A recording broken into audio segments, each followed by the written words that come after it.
সূরা জুমআর ৮ নম্বর আয়াতে আল্লাহ জানায়, কুল ইন্নাল মাউতাল্লাযী তাফিরুনা মিনহু ফাইন্নাহু মুলাকীকুম, যে মরণ থেকে তোমরা পালিয়ে বেড়াও ওই মরণ তোমাদের সাথে সাক্ষাৎ করবে, কোনো সন্দেহ নাই। লিকুল্লি উম্মাতিন আজাল, আমি আপনি আপনাদের প্রত্যেকের সময় নির্ধারণ করা। আল্লাহ বলেন, ইজা জাআ আজালুহুম লা ইস্তাখিরুনা সাআতান ওয়া লা ইস্তাকদিমুন, মরণ আসলে এক সেকেন্ড আগেও না পরেও না, ওই সময় মরণ হবে, কোনো সন্দেহ নাই।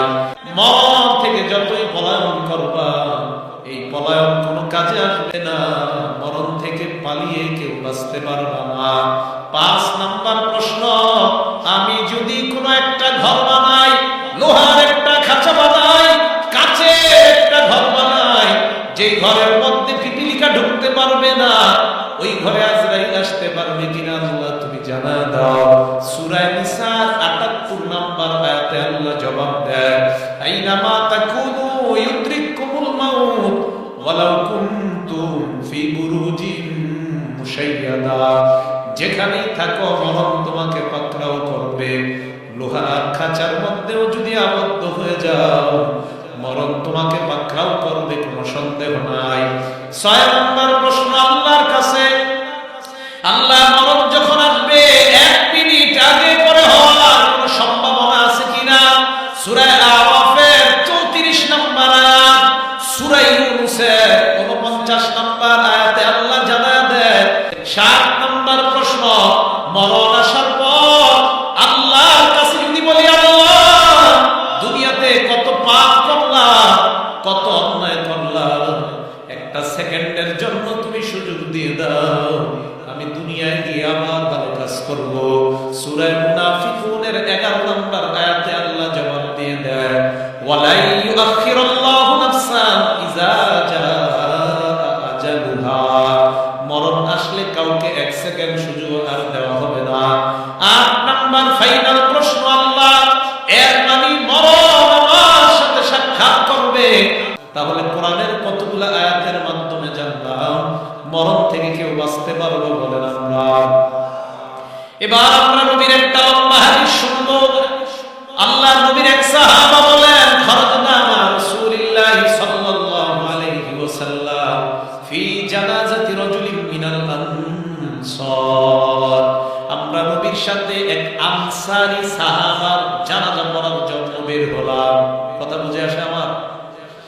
সাহাবার জানাজা বের পড়ার জন্য বের হওয়ার পর ওই সাহাবার কবরটা যেখানে হবে, কবরটা খনন করা হয়, কবরের মধ্যে এখনো লাশ দাফন করা হয় নাই। নবীজি ওই কবরের সামনে বসে গেলেন। সাহাবারা বলেন, আমরাও বসলাম, এমন শান্তভাবে নবীর সামনে বসলাম, কান্না আলা রুসিনা আত-তায়র, আমাদের মাথার উপর পাখি বসলেও আমরা টের পাবো না, এমন শান্তভাবে নবীর সামনে বসলাম। আল্লাহর নবীর সামনে বসে রইলাম। এবার আমার দিকে তাকান, সাহাবা বলেন, ফি ইয়াদিহি উদ, নবীর হাতে একটা লাঠি, ইয়ানকুতু বিহি ফিল আরদ, এই লাঠি দ্বারা নবী জমিনের মধ্যে আঁকাআঁকি করতে লাগলেন। আবার কবরের সামনে নবী বসলেন, আমরা সাহাবারা নবীর সামনে বসলাম। আল্লাহর নবীর হাতে একটা লাঠি, এই লাঠি দ্বারা জমিনের মধ্যে আঁকাআঁকি করতে লাগলেন। দীর্ঘ সময় নবী কোনো কথা কয় না, আমরা নবীর দিকে তাকিয়ে রইলাম। হঠাৎ আল্লাহর নবী মাথা উঠায়, উঠানোর পর সাহাবাদেরকে ডাক দিয়ে বললেন, সাহাবাদের দল, ইস্তাইযু বিল্লাহি মিন আযাবিল কবরি মাররাতাইন আও সালাসা, আল্লাহর নবী বললেন, সাহাবাদের দল, তোমরা এই কবরের আযাব থেকে আল্লাহর কাছে পানাহ চাও। কবরের সামনে বৈশা নবী বলেন, কবরের আযাব থেকে আল্লাহর কাছে পানাহ চাও। এই কথাটা নবীজি ২ বার অথবা ৩ বার বললেন। এবার আল্লাহর নবী বললেন, ফাইন্নাল আবদাল মুমিনা ইযা কানা ফি ইনকিতাইন মিনাদ দুনিয়া ওয়া ইকবালিন মিনাল আখিরা, আল্লাহর নবী বলেন, কোন ঈমানদার যখন দুনিয়া থেকে বিদায় নেওয়ার সময় হয়, আখিরাতের দিকে যখন রওনা হয়ে যায়, ওই ঈমানদারের আত্মাটা স্বাগত জানিয়ে আল্লাহর কাছে নিয়ে যাওয়ার জন্য আল্লাহর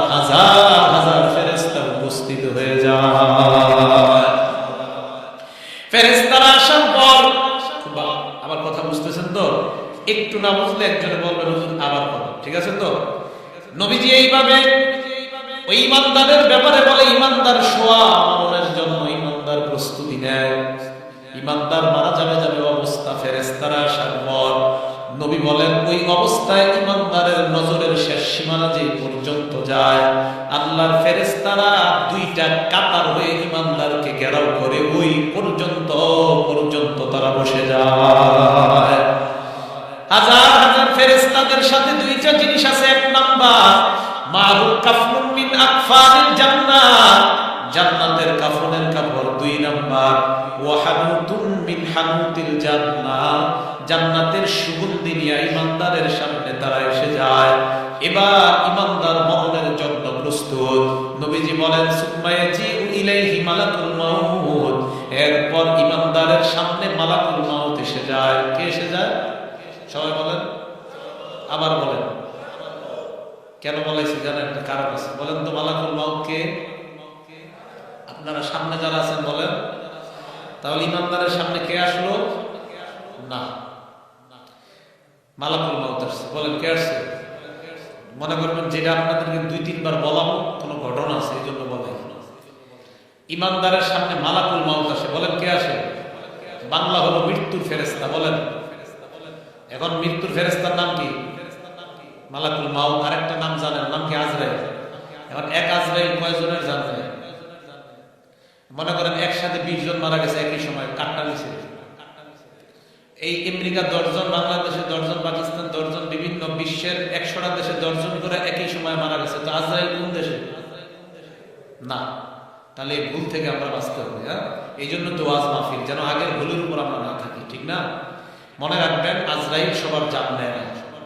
আজরাইল হলো মালাকুল মাউত, মৃত্যুর ফেরেশতাদের লিডার। তার অধীনে লক্ষ লক্ষ ফেরেশতা কাজ করে। সুবহানাল্লাহ।